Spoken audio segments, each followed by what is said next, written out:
Muy buenas tardes, queridos amigos. Bienvenidos a Vladimir a la Una. Hoy vamos a conversar en el programa con Herbert Torres, economista, profesor universitario, exdirector del Diario de Caracas. Fue mi jefe en el Diario de Caracas, eso fue en el siglo pasado. Además fue presidente del Fondo de Inversiones de Venezuela, es director del Fondo, fue director del Fondo Monetario, o eres en la actualidad. No, fui. Fue director del Fondo Monetario Internacional, consultor del Banco Mundial, CELA. Actualmente es consultor de investigación de la empresa Gallup. Así que bueno, tenemos para conversar mucho sobre la economía, fundamentalmente sobre la economía, que es tu fuerte, Herbert, ¿no? Así es, pero también la política. También la política, por supuesto. Como tú fuiste director del Diario de Caracas, ¿verdad? Sí. Tenías que estar lidiando siempre con los titulares. Sí. De la información más diversa, un periódico como el Diario, donde trabajamos unos cuantos años. Si te pidieran un titular de la situación económica de hoy, ¿qué pondrías tú en un titular de periódico? Un país colapsado. Podría ser uno de los títulos. Una economía arruinada. Un régimen en transición, o un régimen en transición a ser un Estado fallido. En Venezuela tenemos en este momento, si uno lo mira en términos globales, y es de los más preocupantes, está en proceso la definición de un Estado fallido, un Estado que no responde a ninguna de las funciones que un Estado debe responder. Ahora, ese argumento del Estado fallido, algunos lo ven como un pretexto para que vengan desde fuera a resolvernos el problema, entre comillas, a intervenir. Yo no creo. Yo creo que los datos de la realidad indican que efectivamente estamos en una situación de ese tipo, evolucionando hacia lo que es un Estado fallido. No hay ningún criterio bajo el cual el Estado venezolano lo esté haciendo bien. Tú puedes revisar uno por uno el tema de la economía, el tema de la seguridad, el tema de la infraestructura, y en todos ellos el Estado lo está haciendo crecientemente peor. Y si lo miras en una perspectiva más global, Vladimir, es dramático lo que ocurre porque Venezuela está hoy peor, haciéndolo peor que hace 15 años. Lo está haciendo peor de lo que lo hacía antes.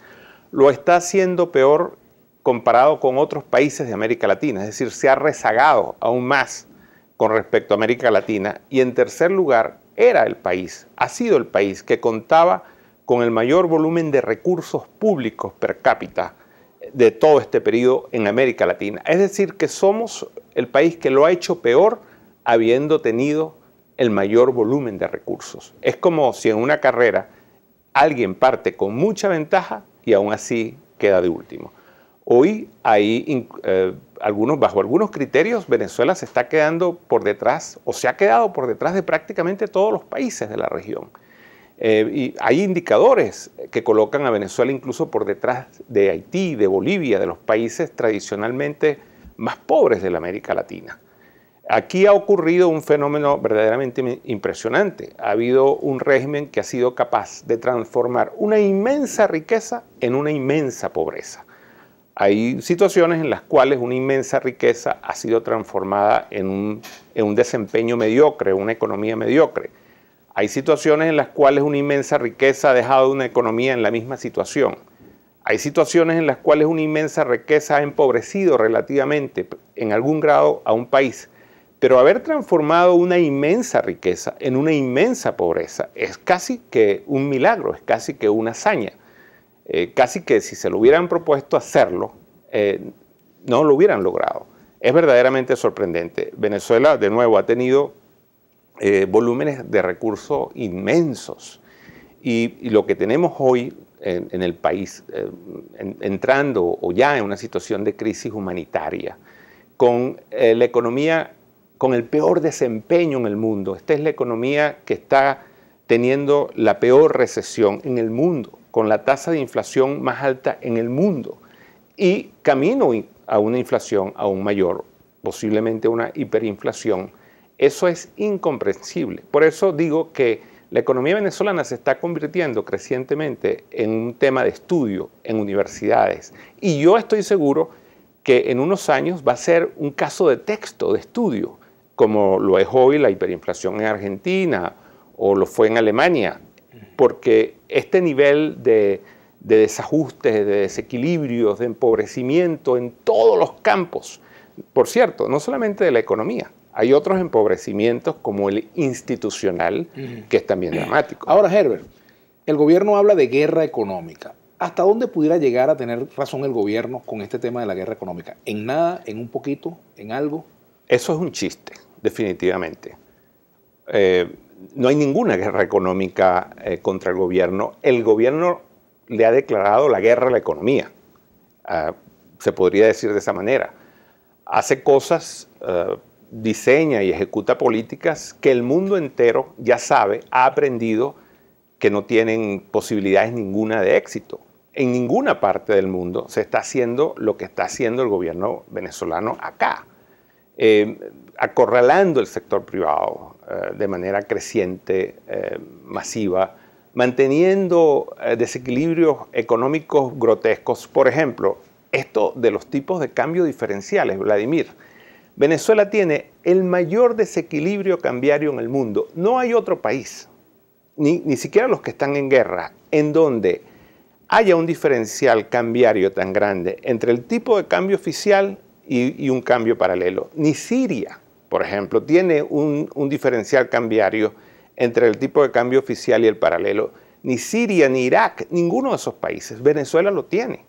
Eso es una locura. Ahora, se han tomado medidas para ir corrigiendo este diferencial. Por ejemplo, este nuevo mecanismo cambiario que se aprobó recientemente, ¿puede surtir algún efecto? Yo creo que no. Son medidas muy aisladas, muy tímidas, muy precarias, y esas medidas no tienen efecto real en el mejoramiento de la economía.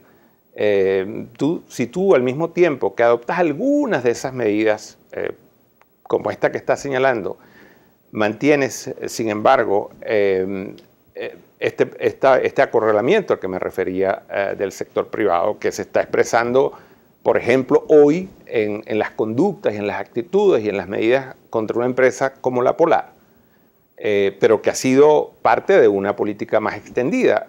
Hay alrededor de 6.000 empresas y activos en Venezuela que han sido estatizados, ninguno de los cuales, subrayo, ha sido exitoso.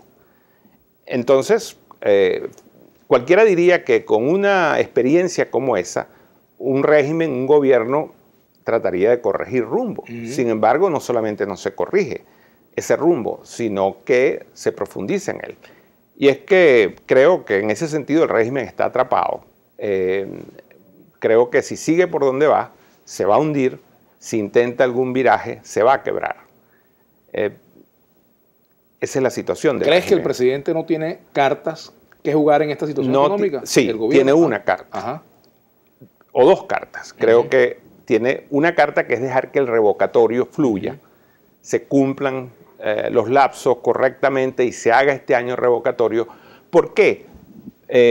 Porque el revocatorio en este momento constituye una esperanza de salida a la crisis. Y cuando hay esperanza, el presente es menos duro.